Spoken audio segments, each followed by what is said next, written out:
Una de las preguntas más frecuentes de la fe cristiana, o más frecuentes que la gente hace a la fe cristiana, una pregunta que muchas veces los cristianos no sabemos responder, por desgracia, es esta: ¿por qué Jesús?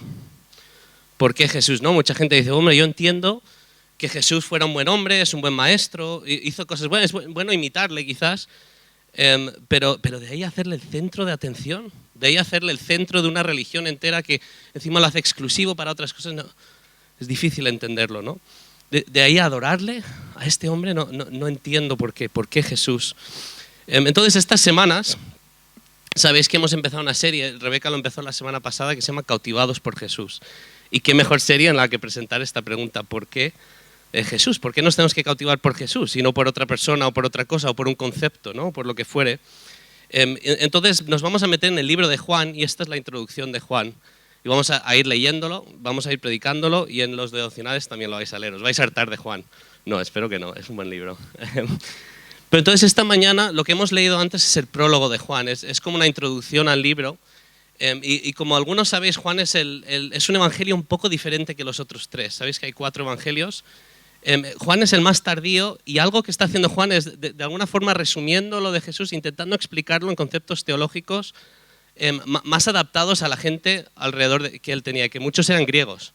Entonces veremos un poco de esto, no me voy a meter mucho, pero es un evangelio que tiene muchas frases de esas que resumen la obra de Cristo de una forma como muy potente. Por eso muchas veces se usa Juan para evangelizar. También es un libro difícil de entender a veces porque tiene estas expresiones.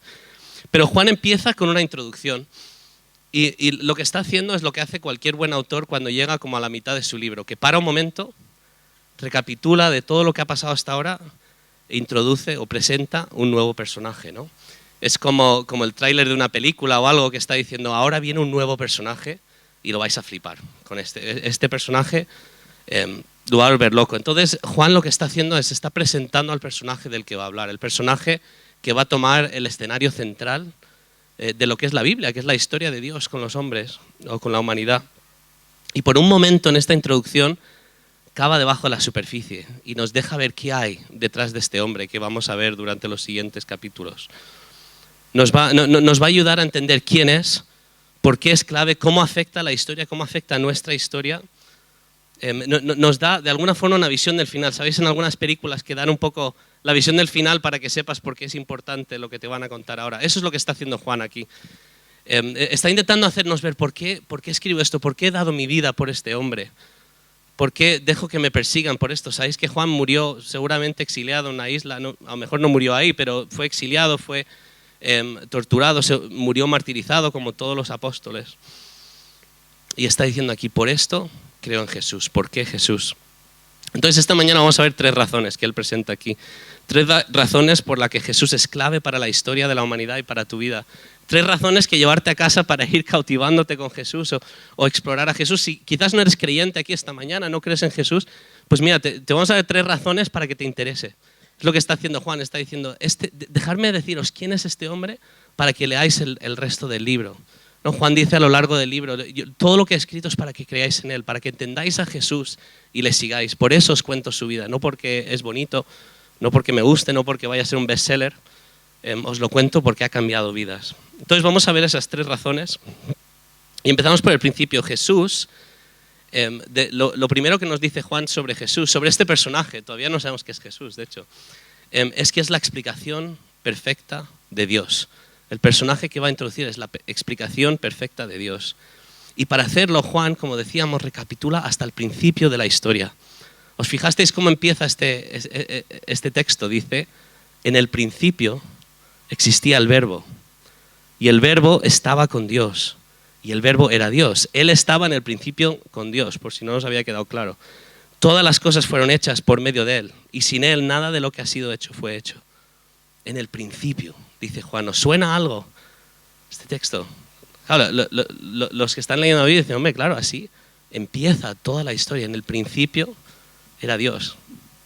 En el principio, en Génesis, en la creación, el principio de todo, está diciendo, este personaje estuvo antes de que existiera, antes de que hubo existencia, estuvo antes de creación, estuvo antes que todo, estuvo con Dios desde el principio, que era el principio fuera del tiempo y del espacio. Este personaje estaba desde el principio con Dios. En otras palabras, su naturaleza no es creada, es eterno, nada viene antes de este personaje. En el principio era con Dios. Y dice, ¿qué es lo que estuvo con Dios desde el principio? Pone la palabra verbo, ¿no? Que es un poco extraño. En otras traducciones dice palabra, pero si os acordáis en el relato bíblico de la creación, ¿os acordáis cómo se crean las cosas? Dice, Dios habla y se crea, ¿os acordáis? Dice, Dios dijo, hágase la luz, y se hizo la luz. Hágase tal, se hizo tal. Está diciendo desde el principio lo que creó todo, el verbo, la palabra de Dios. Y me gusta, en español me gusta que ponga verbo, pero en inglés pone palabra, que es como, bueno, vale, pero un verbo es activo, ¿no? Es algo que hace, que produce. Este es el que está desde el principio, el verbo de Dios, el que creó. Y de hecho no solo está diciendo que estaba con Dios, y esto es importante, está diciendo, sin ambigüedad alguna, que este personaje era el mismo Dios, es Dios. Y no deja lugar a dudas. Fijaos cómo lo dice en Juan 1:1. Dice, en el principio existía el verbo. Y el verbo estaba con Dios. Y el verbo era Dios. Entonces Juan nos está adelantando. El personaje que vamos a ver andando y hablando, sanando y llorando, predicando y sufriendo, ese personaje es Dios mismo. No es una imagen de Dios. No es Dios posando sobre un ser humano, que era una interpretación que algunos hacían en ese momento. No es un hombre muy espiritual que logró conectar con Dios. Este personaje es Dios mismo. ¿Por qué Jesús? Porque es la explicación perfecta de Dios y es Dios mismo. Aquí Juan está estableciendo lo que ahora conocemos como la Trinidad, ¿no? Un Dios que es único, pero también está en relación, y no me voy a meter a eso hoy, porque son muchas cosas, pero está diciendo, es tan cercano, tan unido a Dios, que es Dios mismo. Y hay gente que dice, no, bueno, Jesús realmente no dijo eso. Juan realmente no está diciendo eso, la gramática. No, es clarísimo. La gramática, para empezar, es muy claro, pero también más adelante en Juan, y lo vamos a ver, Jesús se llama a sí mismo Dios. O sea, hay un momento en Juan donde le dicen, hombre, está bien lo que dices tú, Jesús, pero antes estaba Abraham. Y dice Jesús, dice, de verdad os digo, antes de que naciera Abraham, yo soy. O sea, está diciendo dos cosas ahí. Uno, yo existo desde siempre, y yo soy era el nombre de Dios. Y obviamente los líderes religiosos le entienden a la perfección, recogen piedras para apedrearle. Porque que un hombre diga que es Dios era la blasfemia más enorme que podías hacer. Y Juan, un judío, está escribiendo, este es el yo soy. Este es Dios. Juan está diciendo de lo atemporal, de fuera del tiempo, antes de crear. Ahora ha entrado en nuestro tiempo Dios. Ha entrado en nuestro espacio Dios en Cristo. Y fijémonos, la palabra esta, Dios, la palabra verbo, palabra. Algunos dicen, ¿por qué tiene que ser el verbo lo que entra, ¿no? ¿Por qué usa eso? Pero si lo piensas es algo sencillo, ¿no? Es la palabra o el verbo es lo que mejor explica a alguien. Esto es un ejemplo muy tonto, ¿vale? Se lo copia a otro predicador. Pero imagínate que invitas a alguien a tu casa, ¿vale? La has conocido en la iglesia y tal, y le invitas así a las 11 de la mañana o así, y vas a hacer café o algo, y de repente empiezas a pensar, oye, ¿le gustará el café? No sé, yo le he visto beber café. ¿Sabes? Estás ahí pensando en la persona. ¿Cuál es la mejor forma de saber si bebe café? Pues le llamas o le envías un WhatsApp, ¿no? Y le dices, oye, ¿te gusta el café? No, odio el café es del demonio. Dices, bueno, pues te hago un té o un colacao, ¿no? Pero te quiero decir, la mejor forma de conocer a alguien es a través de su palabra. Es a través de lo que dice, de sus verbos, de lo que dice y hace. Y eso es lo que está diciendo Dios. Jesús viene no solo como Dios, sino como la explicación perfecta de Dios. La explicación última de Dios. En Hebreos dice, Dios nos ha hablado por profetas y otras cosas en los tiempos pasados, pero en los últimos tiempos nos ha hablado a través de Cristo. Es la explicación última, perfecta de Dios. Es fuerte lo que está diciendo Juan. Y es impresionante, si es verdad, quizás valdría la pena conocer a Cristo, ¿no? Porque la gente dice, ¿no? A menudo, me gustaría ver a Dios, ¿no? Decís que existe Dios, que se demuestre a mí. O a lo mejor crees en Dios y dices, me gustaría saber cómo es Dios, porque es frustrante esta vida. Y leo la Biblia y no me salen las leyes exactamente y las normas perfectas para que yo viva explicado para mi realidad. Me gustaría conocer cómo es Dios. Dios está diciendo, está aquí, es Cristo. Está Cristo y encima he inspirado a personas para que escriban perfectamente cómo fue la vida de Cristo. Cristo es Dios, es la explicación perfecta de Dios. En la naturaleza, en la lógica, en el arte, en la música, en todo lo hermoso hay muestras de Dios, ¿no? Hay huellas de Dios, pero no es suficiente. para Dios no era suficientemente claro. Dios envió profetas que apuntaron hacia Él, dijeron, yo he estado en la presencia de Dios y así es, y esto es como es Él, pero no era suficiente. En los últimos tiempos, o sea, en los tiempos presentes, Dios dijo, ahora estoy aquí. Como logos, como verbo, como lógica, como lo más central, la explicación más perfecta de Dios. Ese es el verbo. Quizás tú estás aquí esta mañana y te está costando creer. ¿Sabes? No es fácil todo esto. Quizás te está costando creer en Dios, creer que existe, saber cómo es. Y lo que te animo a hacer esta mañana es mira a Jesús. Mira cómo es Jesús. Dios mismo nos lo dice. Dice, aquí estoy. Mira a Jesús, olvídate por un momento, olvídate de la iglesia, olvídate de las personas que te han ofendido, olvídate de la gran teología que has leído, olvídate de las otras explicaciones. Por un momento, esas cosas son importantes, pero por un momento y para empezar, fíjate en Jesús. ¿Sabéis? La palabra logos esta se usaba mucho en la filosofía. Si habéis estudiado filosofía, es lo primero que te enseñan, el arjé, que es el principio, y el logos, ¿no? Y los filósofos usaban esta palabra para decir lo que era el principio central del universo, el principio sobre todo lo que todo lo demás yace, el principio que define todo. Algunos decían que era agua, otros que era fuego, otros que era la lógica misma. Hubo un filósofo bastante antes de que se escribiera esto que dijo que eran los átomos. O sea, postuló los átomos antes de poder verlos, es impresionante. Pero Juan está diciendo, ¿queréis saber el principio sobre el que yace todo el universo? Lo que es central a todo, lo que define nuestra realidad. El logos, el principio, es Cristo. ¿Por qué Cristo? Porque es Dios y la explicación perfecta de Dios. Esa es la primera razón, y hay dos más. La segunda razón es de la misma forma que Jesús es Dios y la explicación más perfecta de Dios, Jesús es humano.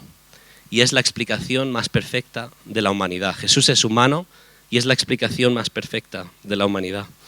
Fijaos en el versículo 4, si tenéis la Biblia, las dos metáforas que usa el autor para describir este verbo. Dice, en él estaba la vida, y la vida era la luz a los hombres. La vida. Fijaos qué expresión más preciosa, ¿no? Dice, no es que tenía vida, no vivía bien, no había descubierto la vida, no, dice, la vida misma, la esencia de lo que es vivir, estaba en él. De nuevo, Juan nos transporta, ¿no? Otra vez al escenario de creación. ¿Os acordáis dónde viene esta vida primero? Al hombre. Os lo recuerdo, ¿vale? Dios crea a Adán y está ahí como un ser inerte. ¿Y qué hace Dios? En Génesis 2:7 dice que respira, como dentro de la nariz de Adán, respira vida y Adán se despierta. Su espíritu se aviva, de repente dice, estoy vivo. ¿Os imagináis esa sensación? Nacer ahí de repente, a lo mejor lo habéis tenido alguna vez, pasa algo y te sientes vivo, ¿no? A veces es después de un casi accidente que te sientes... Yo a veces vengo en bici a la iglesia, ahora en invierno no tanto, y llego lleno de vida, porque vas con un miedo, pues, ¿sabes? Tienes que estar súper atento y llego así, no necesito ni café ni nada. Dios dio vida a Adán y está diciendo, Juan, Jesús tiene esa vida. Esa vida está en Jesús, el aliento de vida que despierta espíritus y que nos hace vivir. Y luego dice, esa vida era la luz a los hombres, o la luz a la humanidad. Y hace lo que hace la luz, ¿no? Si piensan, necesitamos luz. Para verme a mí necesitáis luz. Para ver la realidad necesitamos luz. Jesús está trayendo una luz para permitirnos ver no su realidad, la realidad. Lo que hace la luz no es desvelar ahí cualquier cosa, es desvelar lo que realmente hay. Con luz podemos caminar, podemos correr. Correr sin luz es muy mala idea. Algunos lo hemos hecho alguna vez. Podemos trabajar, podemos disfrutar de la vida mejor. La luz viene a iluminarnos de cómo debe ser esta vida. Lo que necesitan las personas para vivir completamente. Y lo que está diciendo Juan es que este verbo tiene la función de iluminar a la humanidad, de mostrar la verdad, que incluye desvelar lo maligno, las tinieblas, ¿no?, que habla aquí, y condenarlo, y decir, eso no es como vivimos, no es como estáis diseñados para vivir, ahí no hay vida, aquí sí.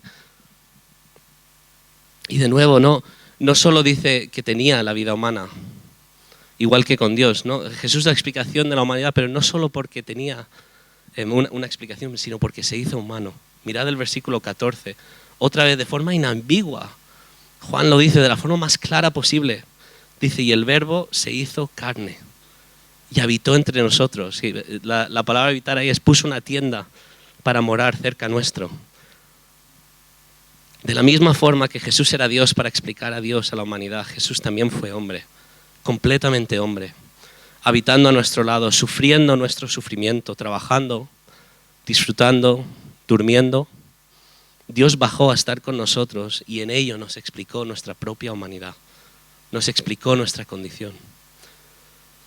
¿Sabéis? Hay un libro que se llama Niebla, que es de un autor español muy conocido, Miguel de Unamuno, que de hecho le encanta este versículo, está obsesionado un poco con este versículo, pero en el libro Niebla la idea, hay un personaje que se llama Augusto y va por la vida sufriendo y le cuesta un montón y llega un momento que está tan harto de su vida que va a buscar a su autor, va a buscar a Unamuno, ¿no? Y se va hasta Salamanca, le encuentra en un despacho y entra, quita a la secretaria del medio y claro, te puedes imaginar, el mismísimo don Miguel de Unamuno sentado en su escritorio y entra su personaje del que estaba escribiendo.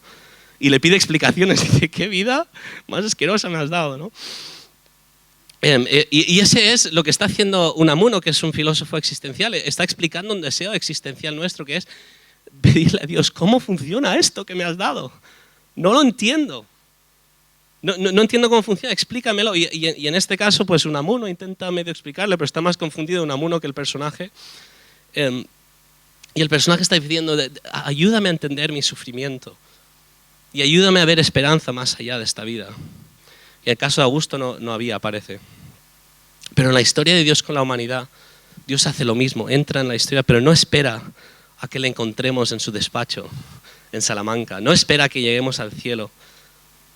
Dios entra en nuestro mundo para vivir con nosotros. Él como que se dibuja dentro de nuestro mundo para vivir. Y no entra como Unamuno se mete en la historia, ¿no? O en su novela, o Nivola, ¿no? Como decía él. Unamuno aparece en la comodidad de su despacho, con todo el control. Él puede escribir el final de la historia. Pero el verbo, Dios, se inserta en la historia como un siervo. Un bebé que se puede coger, que se puede poner enfermo, que se puede caer. Un bebé que se puede acariciar.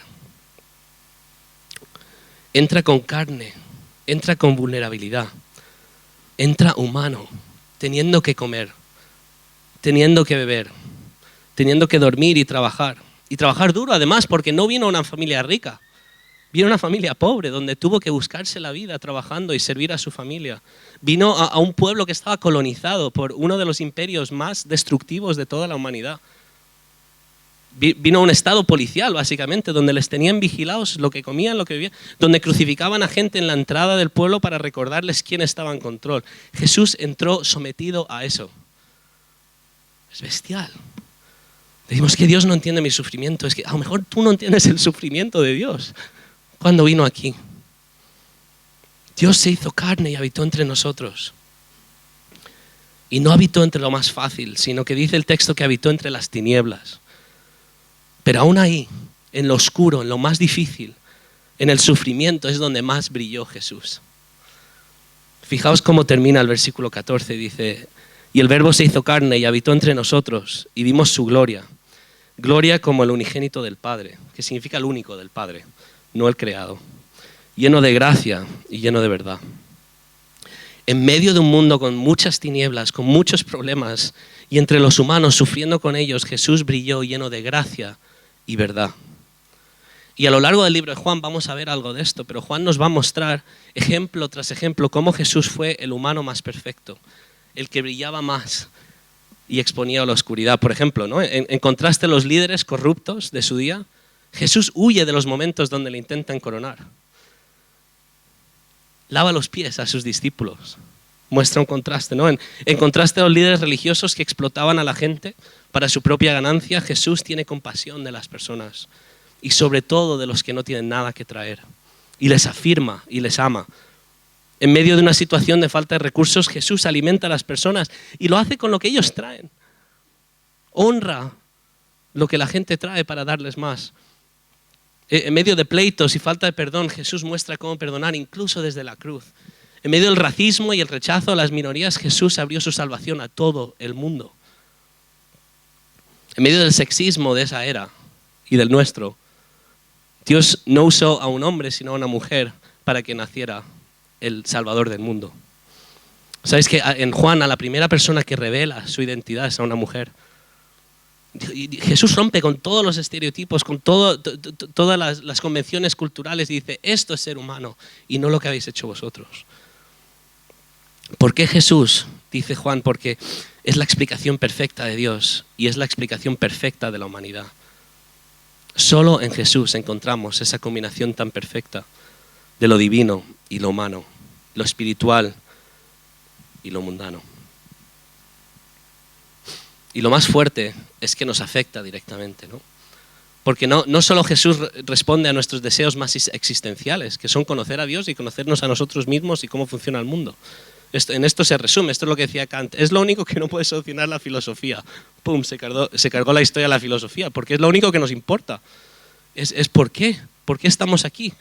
¿Quién es el que nos ha creado? Jesús responde a eso, pero no solo hace eso, sino que vino a darnos algo, vino a traer vida. Y esta es la tercera razón de Jesús. Al creer en Jesús, Jesús te da vida. Jesús se hizo hombre para darnos vida. No solo vino a ser observado, sino vino trayendo un cambio que nos afecta a todos. Mirad cómo lo dice en los versículos 12 y 13. Dice, pero a todos los que le recibieron, les dio el derecho de llegar a ser hijos de Dios. Es decir, a los que creen en su nombre, que no nacieron ni de sangre, ni de voluntad de la carne, ni de la voluntad del hombre, sino de Dios.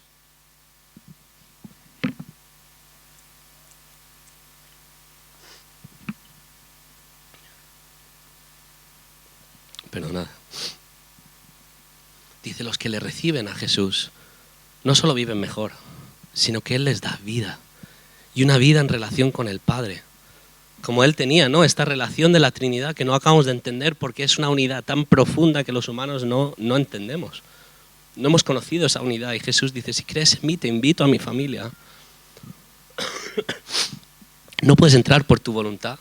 No puedes entrar por sangre, por ser de la familia de no sé quién, o ser de una nación cristiana, o ser judío, o ser lo que sea. No, entras por mí y te hago hijo de Dios, hija de Dios. Este personaje que nos presenta Juan, este personaje que sigue cautivando a millones de personas, incluso hoy, miles de años después, el personaje que vamos a explorar durante las siguientes semanas vino a traerte vida. Jesús no vino solo a mostrar, sino que vino a dar. Y amigos, lo hizo a un gran precio. Porque Dios, cuando vio nuestra situación y decidió bajar, lo hizo a gran riesgo. Es como esas situaciones de las que leemos a veces, ¿no? Que los vecinos oyen que está pasando algo abajo y se asoman y ven, ostras, no sé si bajar. Hay una situación muy famosa en Nueva York, ¿no? Donde mataron a alguien y ningún vecino bajó porque vieron el peligro, vieron el riesgo. Dios se asoma y baja, no solo sabiendo que puede haber un riesgo, ¿no? Sabiendo que le van a matar, sabiendo que va a morir, Dios baja, muestra su compasión tremenda, dispuesta a darlo todo.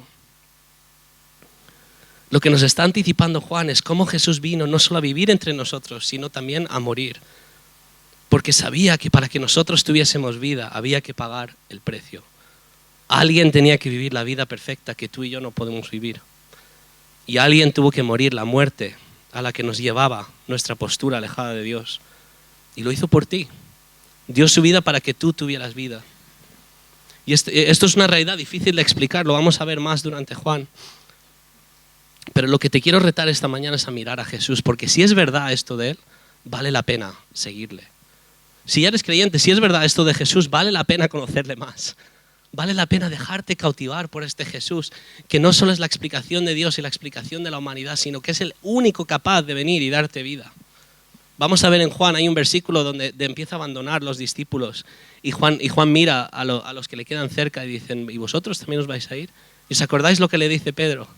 Dice, ¿dónde vamos a ir? Si tú eres el único que tienes la vida.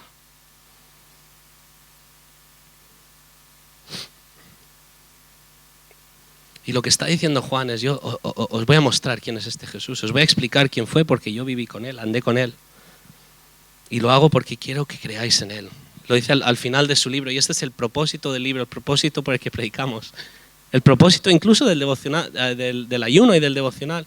Dice al final, estas cosas se han escrito para que creáis en Cristo. Perdón, para que creáis que Jesús es el Cristo, el Hijo de Dios, y para que al creer tengáis vida en su nombre. Esto es Juan 20:31, si os queréis quedar con el versículo.